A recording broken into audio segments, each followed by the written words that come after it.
kubur yang diserta puayang na alam ini.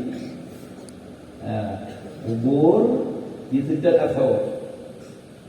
Ya, kuburnya serta yang lain tak nak kubur. Kuburnya hanya yang serta asal, yang asal ngai serta kubur. Yang kotai lah. Ya, Sayyidina Ali Nabi Yunus alaihi salam.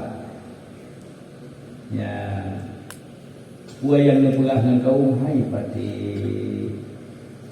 mengadu ba Allah, berbagi Allah tu akan membantu jinnya hikmah Allah akan dibala.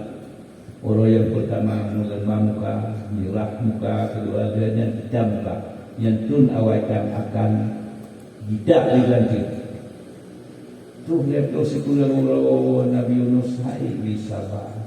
Karena di kaum macam-macam di bekot dia. Itu dia Nabi Yunus. Ya. Ruh bina laut, jalan kapal lagi ni. Bani itu karang di kapal, perhati barang-barang perang kapal, kabih dia barang hanman yang hanaman, payah kelup dia. Pada belah roh tu sedap tu roh. Kue jalan kena Nabi Yunus dalam jalan. Sayang kita Nabi Yunus lina koda diduga selalu dipes juga setiap Nabi Yunus itu dia. Yang hendak duka-duka lain sambil duka. Terpaksa menyembah payah grup Nabi Yunus dia hanya baru grup lain. Ya, buat yang grup Nabi Yunus diangkut di raya. Di ujung dia baca grup diangkut di raya. Di ujung dia menang. Bak tiga terasa ke hai tembe tu dah.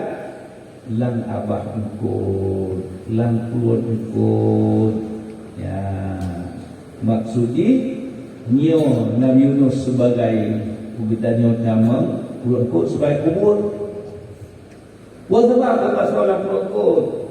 Ya, Nabi Yunus hai itu dikena oleh kaum dia bekot. Kata dalam trup partai perintah terbiar, itu dia. Kata biasa mengiang keluar suatu dek keluar tunai kena oleh kaum. Ya. Hai tak dia boleh tina berat.